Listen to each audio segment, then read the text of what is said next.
this exhibition and why?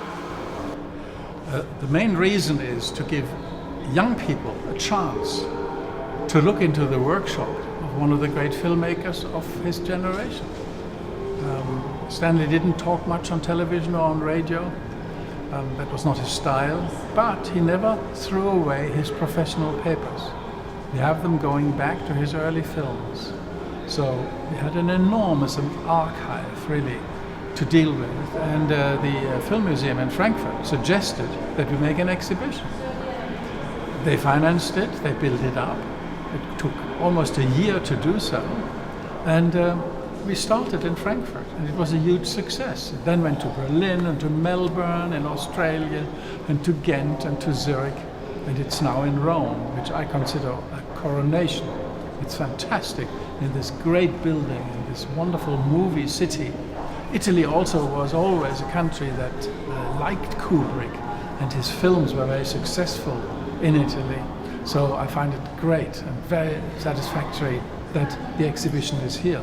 As you can see, it was done with tremendous love and care, and focuses really on his professional activity, on the development of projects, on the designs and all details. And a film student or anybody who is really interested in learning about Kubrick or how a film generally is being prepared and put together, he will see a lot. How did you find all these objects? We had them. I didn't have to look for them. I only had to sort them. We obviously had help of professional archivists. A fellow from Frankfurt, Bernd Eichhorn, helped us over 8 months to sort out this enormous amount of paper and things. And obviously I had the equipment. That was easy. And I knew the equipment. And then also, we as you can see behind me here are the books of Napoleon, because this is how I started with Stanley in 1970, on the preparation of a film that was never made. He was devastated. He was very, very sad that this film was never made, because he was a great expert on Napoleon and on the whole period of French Revolution up to, and it was all over, Vienna Congress, etc. But it didn't happen, and well, it's now part of the archive. But he considered Napoleon always a very, very important and relevant political figure, relevant for us today. Because here you had a man with tremendous charisma, great talent, who was very much loved by his own people and liked by his neighbors, and nevertheless he failed, because he was driven by his own emotions and in the end lost judgment. And he found this very, very relevant for our situation today. In fact, the fact that we don't learn. We don't learn from the mistakes of the past.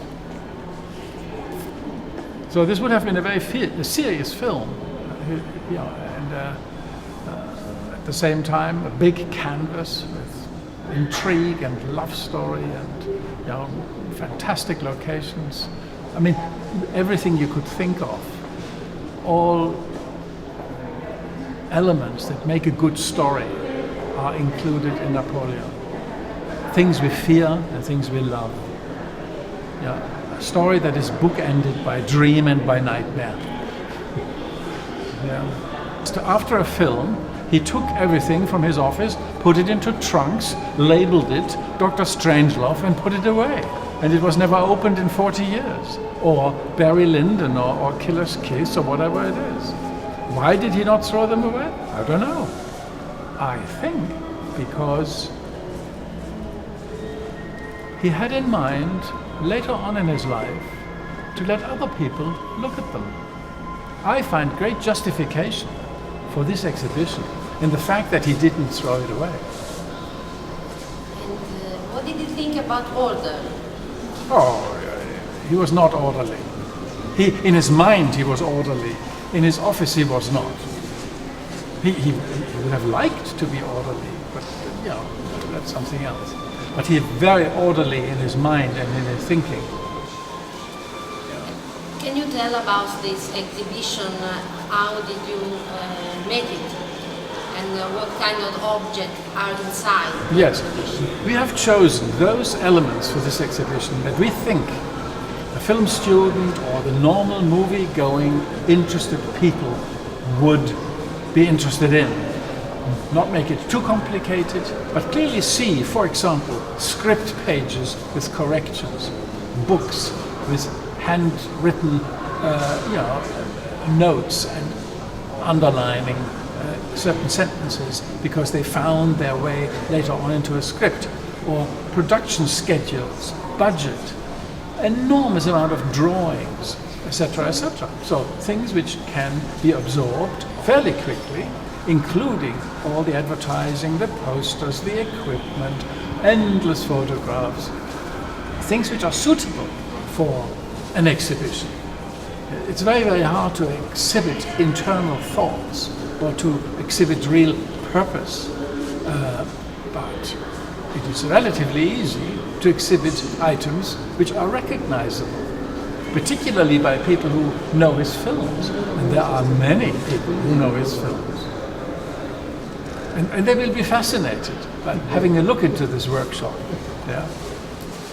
Why did he used to buy all this technical equipment, like lens and camera?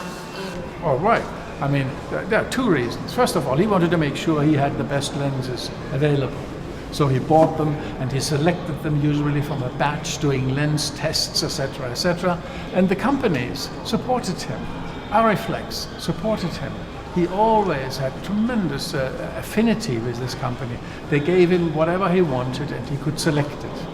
And since he was, then there's a commercial side to it, since he had long shooting schedules, it actually pays off to own the equipment. The shorter the film, the better is it to rent the equipment. But if you have very long shooting schedules, it's much better to buy the equipment. So this is just a commercial, it is common logic here. Would you like to talk about your documentary? Well, my documentary was very important for me to do. I'm very, very happy that Warner Brothers allowed me to do it, and I made it for Warner Brothers, the company that really was Stanley Kubrick's partner since 1971. And it was such a shocking period for me immediately. It was so terrible. His death was so unexpected that I had a possibility of really working through this after 30 years of working with him by making the documentary and talking to so many people who knew him well, who worked with him, to hear what they had to say. I learned myself a lot about Stanley, although I knew him very well and saw him every day.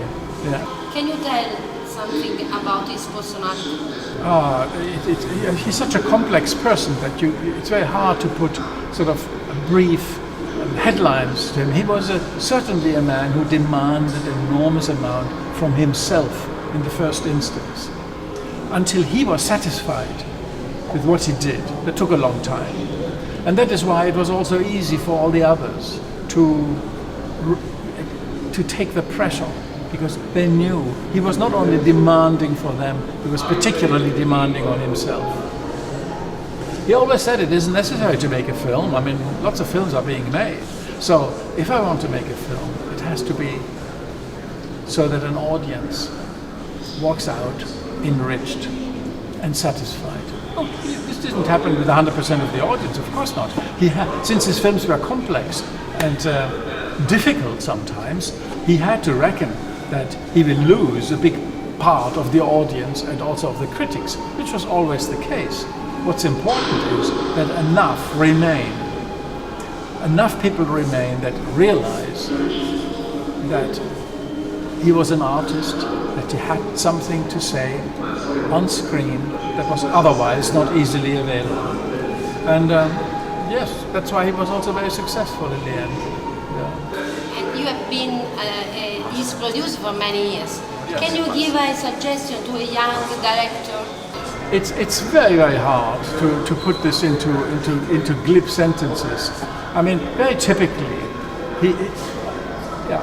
he once said, there are three important elements you need to make a great film.